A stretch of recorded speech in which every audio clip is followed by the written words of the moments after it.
Ladies and gentlemen, may I have your attention, please?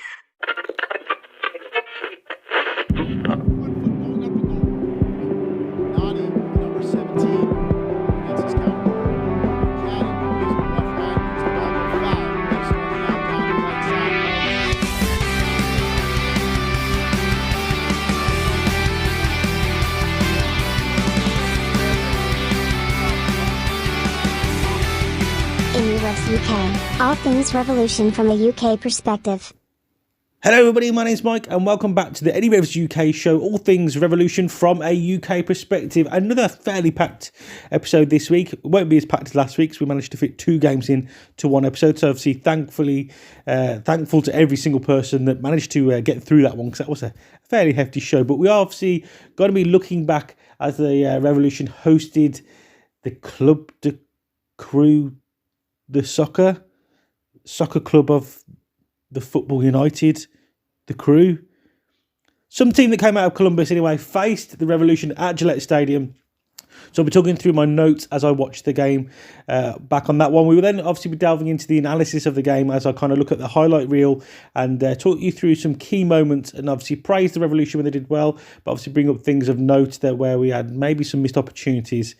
We then got my favourite part of the show, the viewers' questions as well. I may look to move this round in future episodes, just to obviously maybe put it more later on, because I think that's what people like to listen to. So hopefully some people might sit through the next part, which is after the questions part, which we've got Who's That Revim on? Because it's my actually, I quite like that part, but no one else seems to enjoy it.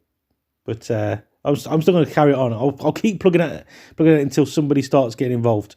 We're then obviously going to, after we've done the Who's That Raven one, we will be diving into the predictions as I talk about the game as we take on Red Bull. So, the Revolution did play against the club from Columbus. Obviously, it will be the first and last time that the Revolution ever played Columbus SC, as they now have been rebranded back to Columbus Crew 96. I don't really know. I'm still not 100% sure what they're even calling themselves anymore. They've rebranded again anyway, so obviously it was good to see. I mean, it kind of, before we kind of touch on the game, I kind of want to just kind of go on a massive tangent here and talk about something that's kind of related but not really anything to do with MLS. So obviously many of you know that I am a Leeds United fan as well, and this kind of very similar thing happened to my club as well. So Leeds United new ownership group came in. I've done a really, really good job. I couldn't be happier to have the ownership group that we do have over at Leeds United. And but yeah, they looked at getting a new identity to the club, and they come up with a new logo. Now I will be putting that logo on screen. Please try and stifle your laughter, because it's not the best one. So a lot of Leeds fans kind of got the idea behind it, because that is the Leeds salute. So when you see a fellow Leeds fan, if you do that salute, it just shows that you're kind of loyalty and love of the club. But I don't know. Just look at it. Imagine having that as your club's logo. So luckily there was a quick swift U-turn. I don't even think any merchandise or anything was even made with it as well. So it was very similar to what obviously happened at Columbus. It was pretty much hated. I'm quite surprised, for being honest, that a similar thing didn't happen with Chicago, because that didn't seem to go down too well either. But they are working on that as well. But they did have a full season with that logo. Yeah. Obviously, it's great from a Revolution fan point of view, because it's always good to see other clubs struggling, and we're just sitting there with somebody who's grabbed a pack of Crayola crayons and just drew an American flag, and we're rocking that. So, and we're the only club that's still left with its original logo from the inaugural season as well. So, winning around all the way for the Revolution. So back on track now, though. So all I've got to say is, guess who's back? Back again. Matty the Rock Polster, reinstating that name back for this week, because he had a very, I wouldn't say, his best performance in the Revolution shirt, but he had a very solid performance, kept people at bay, had an overall really, really good game for me anyway. I thought he had a solid performance. Overall, I've noted the game down as a very bitty game. Neither team really kind of looked like they kind of gained control of the situation, or really got going, really. I think the Revs did quite well though to stifle any attacks that Columbus did have. The defensive unit played well throughout the whole game as well, so that was really, really pleasing to see.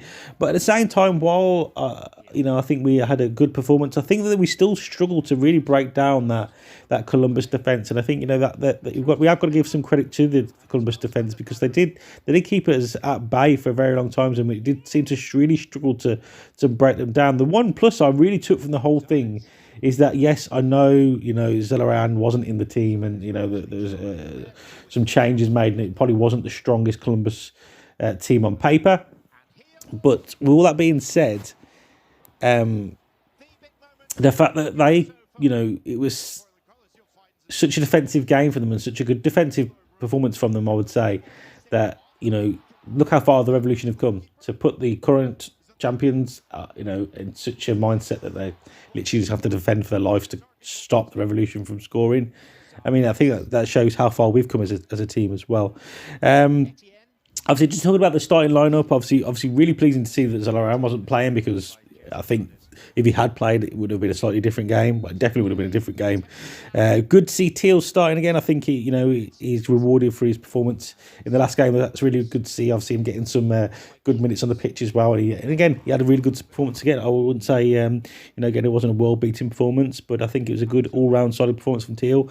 No Kessler, obviously, in the starting lineup again. And I believe that Bruce kind of has mentioned this. I don't know if it's been publicised or whatever, but I keep seeing and hearing the fact that Bruce did mention that John Bell will get 2 games.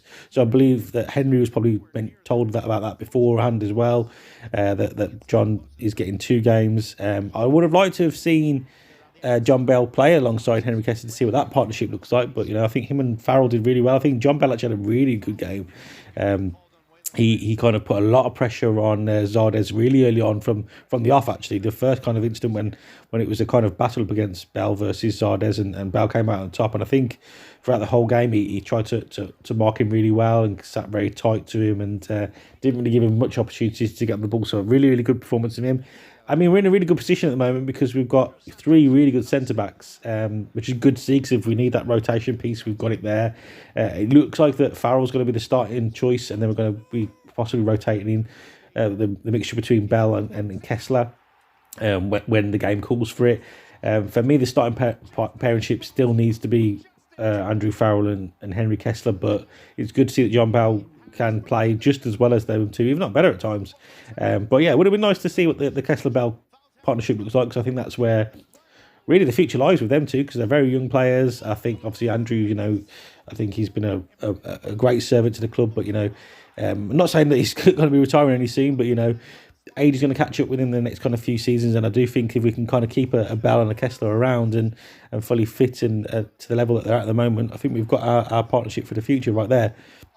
I noted down that inside the kind of first 3 minutes, there was a really good interplay between Carlos and Polster as well, which was really good to see Polster finding the space. So I believe it was Carlos kind of got the ball, and Matty Polster burst into some open space from the Columbus defence, and he wasn't tracked back. And on another day, it could have been a goal. So it was good to see that Matty Polster is now spotting them little runs and is making space for himself. And I think because he's got Martial in behind him, he literally will just sit and mop up anything that comes from behind. It kind of gives Polster a little bit more freedom when Martial's playing as well. So that was really, really pleasing to see. I just want to kind of touch on the whole Martial thing. The notes on him are a little bit further down, but I kind of just want to wax them a little bit lyrical about him. What now, really? Because for me, he's such a good player. Like when you watch him, he's so composed and calm on the ball. Nothing really seems to faze him. His range of passing's really, really good. And please only take this with a little bit of pinch. So I want to say this. Well, the next sentence I know could be taken out of context, and I kind of will explain what I'm trying to get at when I'm trying to say this. So Martial for me reminds me of Conte. Now, I'm not saying that, so just calm down, everyone. Just calm down. I'm not saying that at this current moment in time that Martial could sit inside that Chelsea midfield and do what Conte does, but it just, for me, watching him play a number of times now this season, he just oozes that presence of mind and footballing brain at such a young age as well, to kind of just be calm and really, he can show that he believes in his own ability, which is a massive trait for a football player to have. But yeah, I'm not saying he's anywhere near the level now. But that, if you was to ask me what player reminds me of the most, that's the answer I'm going to give you, because I think he must model himself around it, or must have watched him. I don't really know, but that's the kind of type of player that he's going to be. And as I say, he's he's a while off being anywhere near close to kind of what Conte's done as a player. But I'm just saying, guys, that's the kind of level where I think he possibly could get to. But the kind of type of player that he reminds me of. So we'll leave that one now.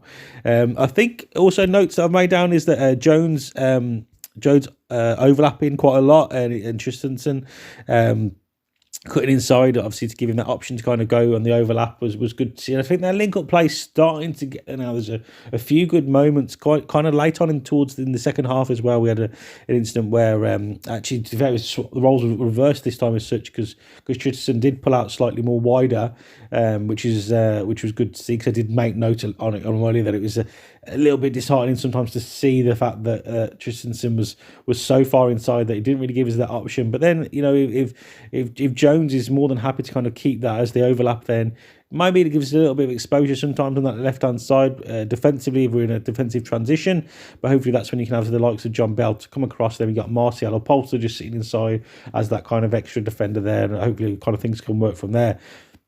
And I'm sure it's kind of things that the Revolution have worked on. But yeah, the roles reversed around in the second half, where we had Tristanson just sitting out slightly wider, and not Buchanan, sorry.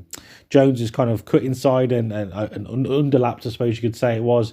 And then Tristanson's found him, and a really good ball in from Jones as well. But unfortunately, did come to nothing. But yeah, starting to kind of seems to me like they're starting to get some kind of connection between those two players, which is pleasing. I do think it's going to make it really hard decision for Bruce Arena to make when Mafla does, or if ever comes back fit. Obviously, we know we've had reports come back that there's only Casado out injured for the next match, so that's good to see. But that also was stating that Mafla is not ready for the match, so Jones obviously will get the nod next game, and it's going to be really hard because Mafla's on a good old whack of change, and probably should be starting at left back. But why would you drop John Jones at this time? He's not really done anything of note to really cause that, and him and Tristanson's understanding of each other is just going to grow every single game they play together. So yeah, tough decision to have for Bruce. So I'm glad it's not mine. I noted down as well some really good movement from Gustavo Bo, but for me there's an option quite early on in the game, around kind of the before the 10-minute mark. I know it was that it was a really good movement for him to get the ball, and he did well. Good feet when he had it.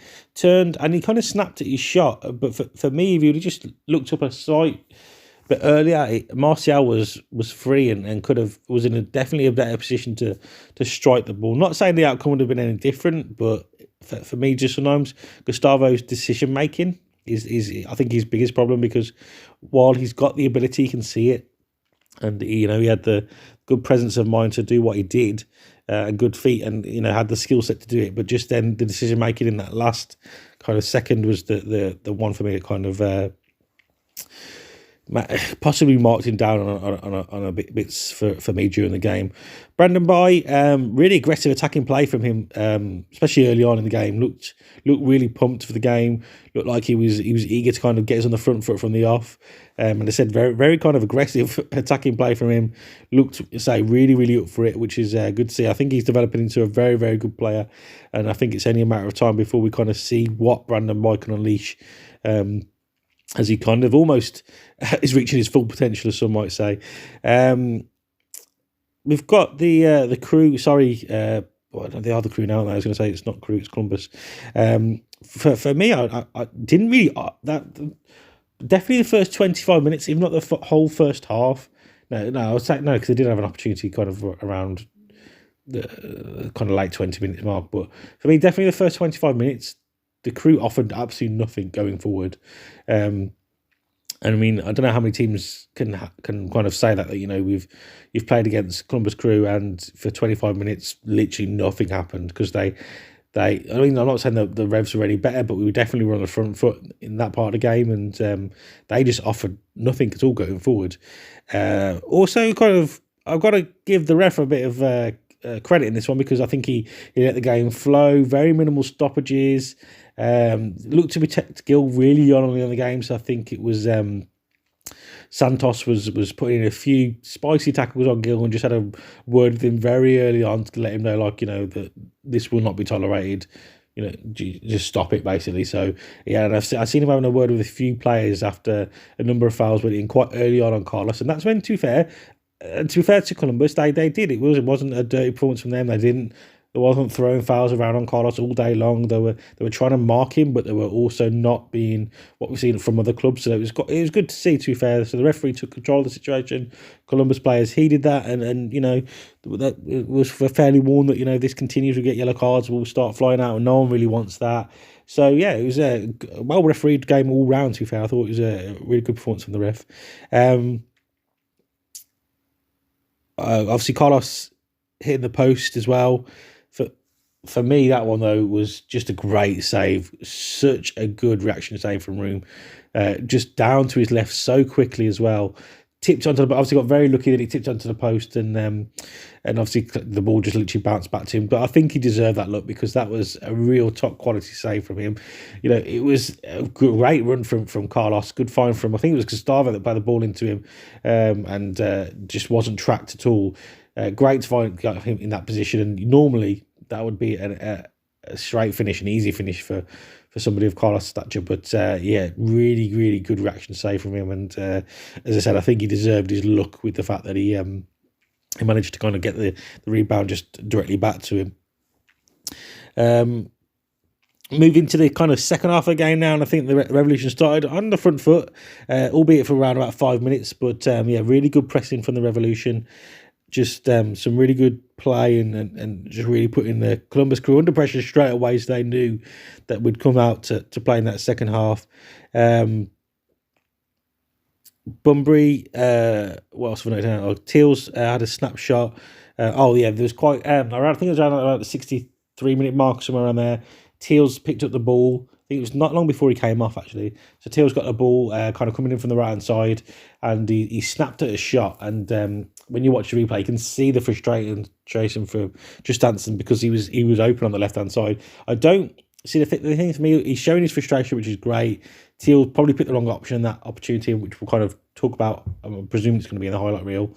But for me, I don't really see that Justanson demanding the ball. I don't know if he's got to that point yet where he's kind of really comfortable with that, and I think that's maybe, as I say, I don't really know. We don't see him on a day-to-day basis. We don't have him mic'd up in a game, but from when I actually watch the game back again, he doesn't really seem to demand the ball a lot. I'm not too sure if that is he just doesn't feel comfortable yet with the team, although he's stated on numerous occasions now how welcomed he felt. He's never actually felt so welcomed into a club before. So, but maybe he's just finding his feet. As I say, he's not been there for that long. Still got to remember, he didn't have any pre-season with the club, so he's still finding that time to gel. But I think really he's just going to start being a bit more vocal because he just seem quite quiet. As I said, don't know how true that is, but I can only say what I can see. And again, it's all my opinion, and that's the whole reason for this show.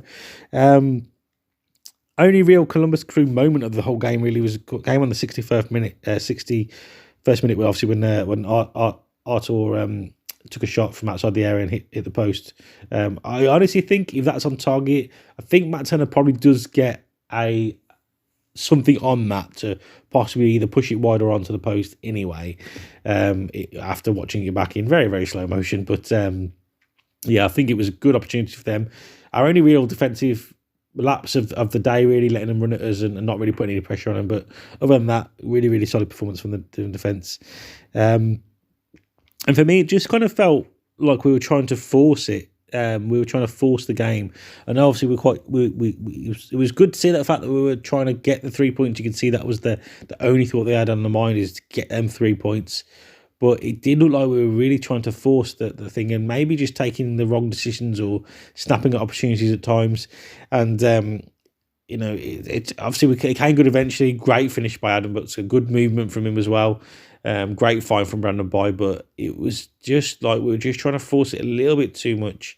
And then kind of the game just petered out. I've actually wrote down here that the second half was actually rather boring to watch. Other than when Tyjo Buchanan came on. When Buchanan came on, it got a little bit, fresh again. He tried to do stuff.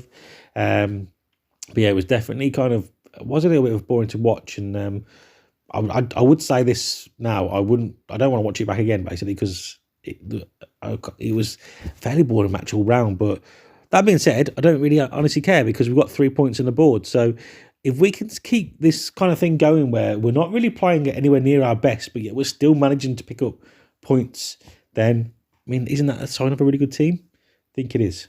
Right, on to the analytics.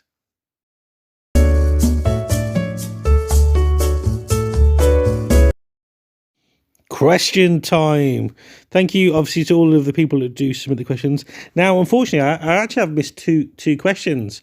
One actually came from a YouTube comment, which was on an older video, but obviously I thought it's still relevant. I'll still answer that now because it's from a previous video, but I will answer it. And then I actually missed one because it came through at the time I was recording, and I did actually manage to miss it. So the first one comes from Motomo over on YouTube. This one was, and he says, a major question moving forward: can the Revs afford to keep Carlos? His value must be gone up, and won't European teams be calling soon enough? Now, obviously, this was commented quite a while back, so this is before, obviously, all the news of Carlos looking to sign a brand new 3-year contract with the Revolution, which I don't know if actually is, well, it hasn't been announced yet by the club officially, so just a lot of rumours going around at the moment. Obviously, it'd be great news if it is, but yeah, I mean, I think for me, I don't think European teams will be looking at Carlos just yet. If anything, I don't think that the kind of clubs, that even potentially would be looking to bring a Carlos here kind of, into their club are any different or any bigger or offer any more opportunity than what the Revolution are offering to him. At the moment, I think, we're offering him, a high quality, team to play with, or quality of football, I think the standard is high. I think we've got, great facilities now. We've got great manager, great coach to learn a lot from, great teammates, and I don't really see what the reason to leave is. We're fighting for some silverware this season as well. Potentially, we could get that first MLS Cup for the way things have started.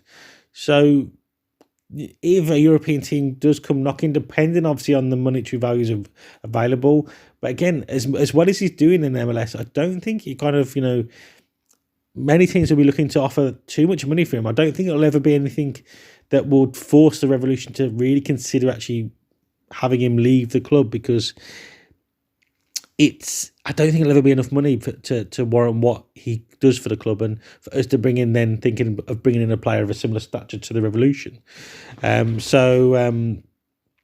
I think we're good on that front. I think Carlos, as I say, this question was asked before all of the rumours and stuff came out, but I think if we manage to get that kind of deal over the line, I think that proves kind of where Carlos's loyalty lies, and I think hopefully we'll be able to keep him for another 3 seasons. But yeah, I really appreciate that question. Sorry I didn't get around to it earlier when you first commented it. It's just that it didn't show up for some reason, and I only noticed it at a later date. The next question is, so this came in kind of post Philadelphia game as well. So, but I just, unfortunately, as I was recording, it came in, and I just couldn't fit it into the show last week. So this one came in from Andrew, again over on Twitter. He said 2 straight starts by Bell. Has he overtaken Kessler? Is the future NERevs a Kessler-Bell pairing? And I kind of just touched on that a minute ago, and yeah, I think you're right. So yeah, 2 straight starts from John Bell, which it's, I think, as I said before, I think Bruce kind of made that very abundantly clear that that's kind of what was happening. So I think kind of Henry maybe was, I'm presuming told that, we're going to give John an opportunity to start 2 games in a row because we want to see what he's about. That even if he's just playing in one game and he has a good game, doesn't necessarily mean that's, everyone can have a good game from just having one game. So the fact that he had 2 starting positions and did really well in both of them, in my opinion, was really, really pleasing to see. I do think the future pairing is going to be a Kessler-Bell pairing. Now, I don't think it's going to be an immediate kind of thing. I don't think we'll see it this season. I don't even know if we'll see it next season, but I think that is where we're heading towards. I think if them 2 can keep fully fit and keep at the level that they're going and keep developing as players, I think that could be huge for the Revolution. And as I said, I think it's only kind of a matter of time before we kind of see that kind of partnership tested. I think we will see it tested this season, but I don't think we'll kind of see it at kind of any. I don't think we'll see it a lot. So shall I say? I don't think we'll see it like used on multiple. I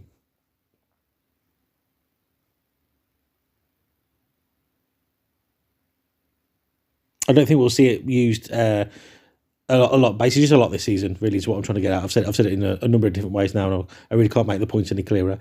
I just realised that wasn't the question that even Andrew asked before. As I was even reading it out, I was like, I've got this wrong, haven't I? I've noted this down wrong. So that was Andrew's question this week. The question, because I was like, Jan Bell hadn't started 2 games in the Philadelphia game. So Andrew's question from last week, post the Philadelphia game, before we even played against Columbus Crew, his question for that one was, felt like Bow and Buchanan's switch took a bit of air out of the Revs and attack. Are the Revs best when a speedy winger goes down the sidelines making overlapping runs? For me, yeah. I think that's when we are the most dangerous. And I think even that goes to proven when, if you take this game into consideration, that, again, I think TL had a good game. But he kind of, I think his kind of game had been ran when he got. I think it was a good decision to bring Buchanan on when he did, and Buchanan did that, inject that kind of pace and stuff that we was lacking down either side, because Tristanson isn't the fastest player, and that's not what his game is about either.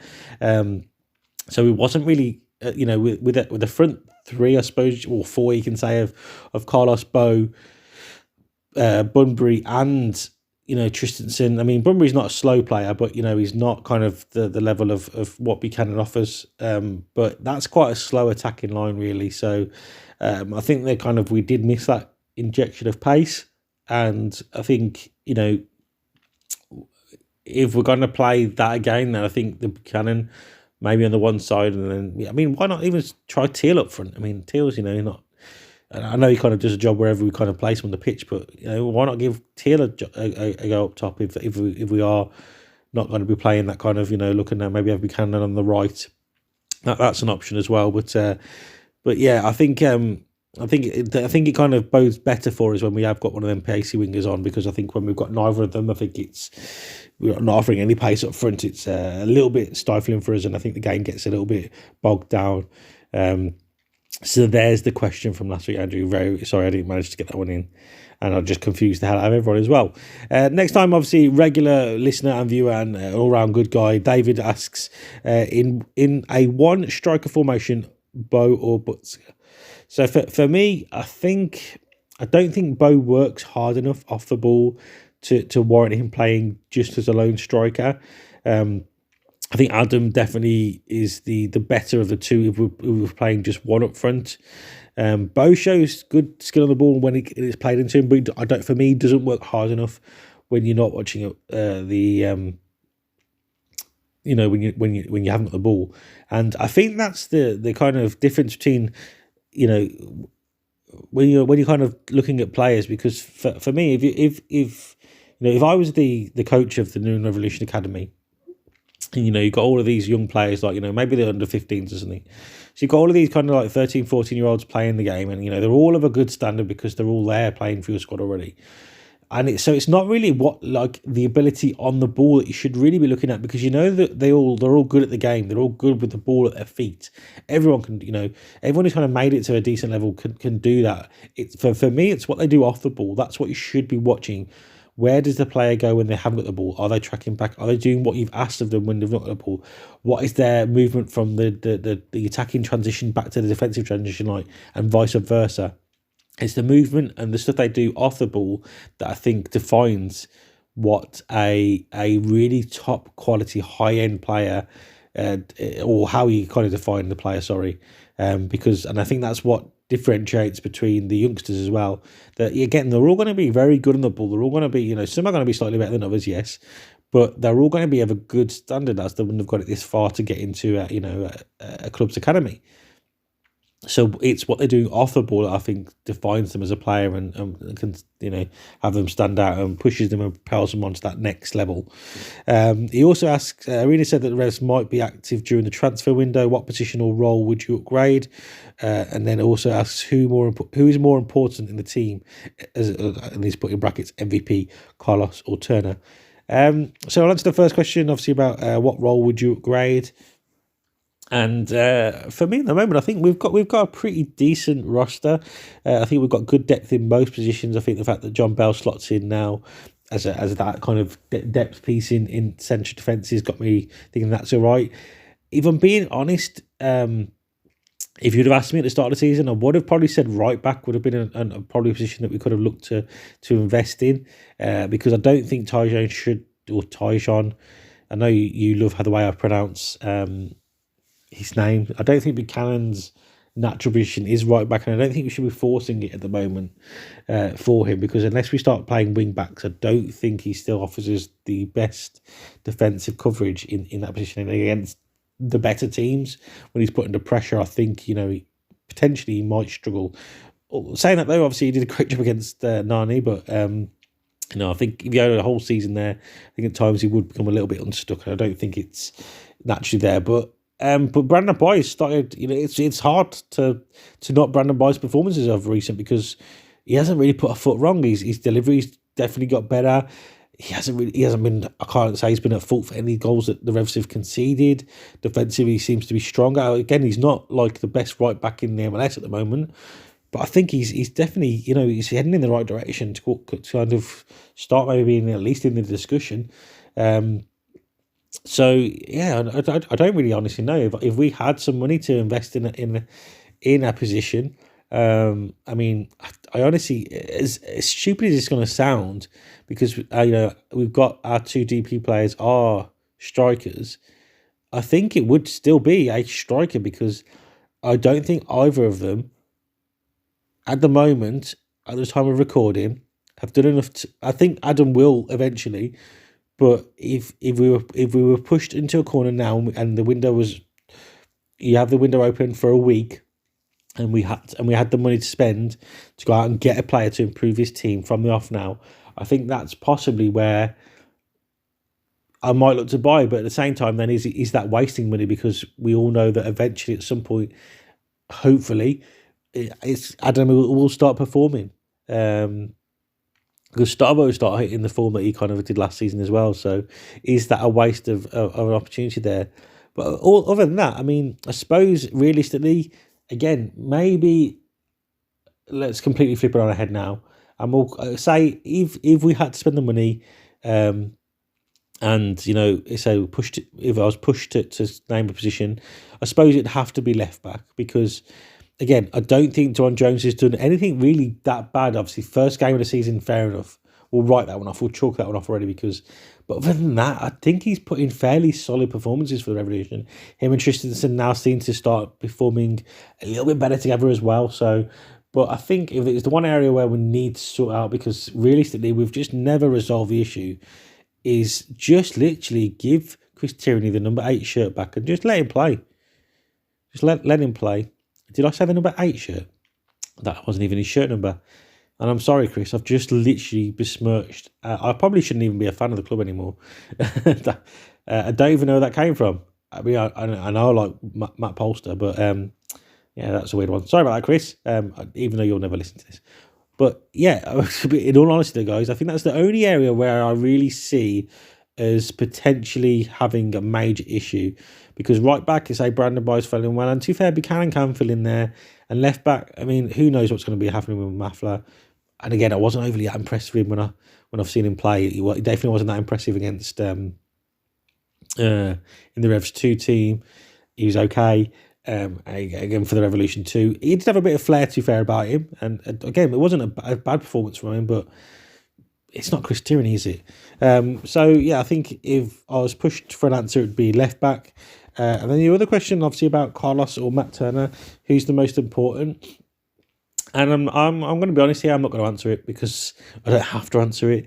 I'm going to give you my opinion, but I'm not going to. I honestly can't decide, because whichever one you choose to take out, if basically the question is, if we was to lose another player, who would be more devastating for it? And I suppose you could say that we've kind of almost done the Carlos. We've lost the Carlos, and we still managed to scrape a playoff position and then have a really good run when we returned. But if we were to lose Carlos for a whole season, again, we might have been able to scrape a playoff position, due to Matt Turner being so good. But then Matt Turner can't really force us to kind of get us into that. He can help, he can assist in it because his saves are pivotal, but he can't help us in the attacking sense. So I think it's such a hard one, but if you kind of get where I'm trying to go with this, that if we have a no Carlos Seal season, we could scrape again a playoffs potentially, and then I don't think we go any further. If we have a Matt Turner, we've never had this one before, but I suppose with Matt Turner at the level he is now, if we have a no season Matt Turner, do we concede more goals? It's untested. We don't really know. Brad Knighton's a good goalkeeper, so we don't know kind of how that plays out.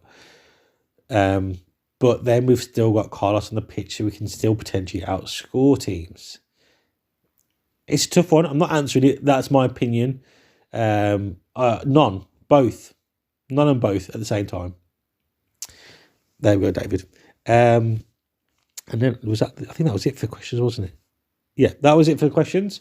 So I suppose we'll move over to everyone's favourite part now. Who's that Revimon? Who's that Revimon? Yes, it's that time. Who's that Revimon? And no one guessed last week's as well. So here is the answer.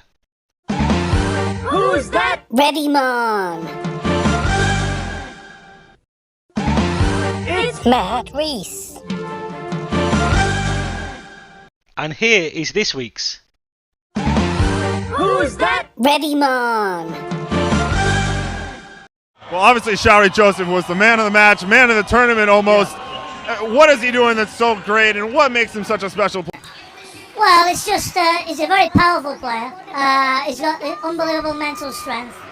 And he carries people along with him. In training, he does it during games. You can see him willing the boys back into the game tonight with the equaliser.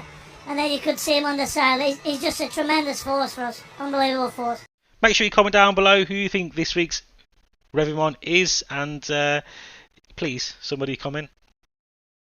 Well, on to the prediction time then. So obviously we are playing against New York Red Bull, and only player of note obviously to be missing from the game is Luis Casado, but obviously Mafla will not be starting as well. So obviously with all the information given based on previous performances, I'm going to give you my predicted lineup, and then we will talk about what I think Bruce Arena will play. So I suppose it's not really a predicted lineup because I don't think the Revolution will play this, because obviously that's why I give you what I think Bruce will play afterwards. So I suppose that's my predicted lineup. This is what I suppose in theory is what I'd like the Revolution to play.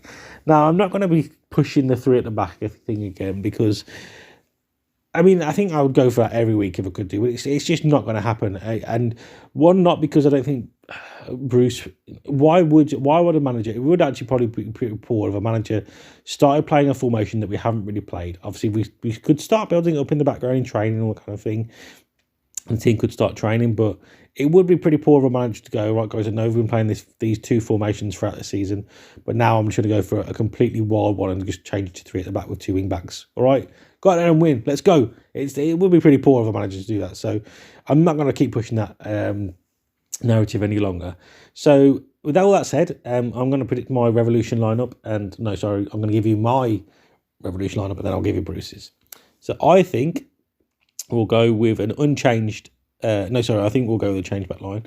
I think we'll go with Matt Turner in goal. We'll go with Juwan Jones at left back. We'll go with Kessler and Andrew Farrell playing in the defensive partnership. And then I think we'll start with Brandon Boyd out on the right-hand side. In front of them two, I think we will have an unchanged midfield partnership in Matt Polster and Martial. In front of that, I do think we'll start with Tyrone Buchanan on the right-hand side and Carlos Hill in the middle. And then we'll start with Tristanson. We'll start with Bunbury out on the left, and then we will have Adam Butska up top. And so that's why I'd like to see the Revolution start with. I don't think that will happen. I don't think it'll be far from it. So I think Bruce will go the same defensive back line. The only one I'm a little bit wavering on is maybe he might now play the Bell-Kessler partnership. But for me, I think it will stay unchanged. I think he'll go for what I've said. I think he'll go for Turner, Jones, Kessler, Farrell, and Bai. I think he'll then start Polster and Captoom. I then think he'll play Buchanan on the right, Carlos Hill in the middle, and Tristanson on the left hand side, and he'll start with Adam up top. So not too many differences of what I would play. But yeah, I think it will go. I don't think he'll start the two up front against Red Bull, but who knows? He could completely throw a spanner in the works. In terms of score prediction, I'm going to go for 4-1. I think I went 4-1 against Columbus as well, didn't I? I think at some point the Revolution unlocks of it, and we're just going to go goal crazy. And I think this is that game. So I'm going to go 4-1. 4-1. We will concede. Not that I wanted to concede, but I think because we'll put them under so much pressure, eventually we'll get caught on a counter, because we'll just be go gung ho and maybe lose our concentration a little bit. So yeah, 4-1. I think the goals will come from Carlos will grab the first one. We'll then get a brace from Adam, and then we'll actually get the first goal from Tristanson as well.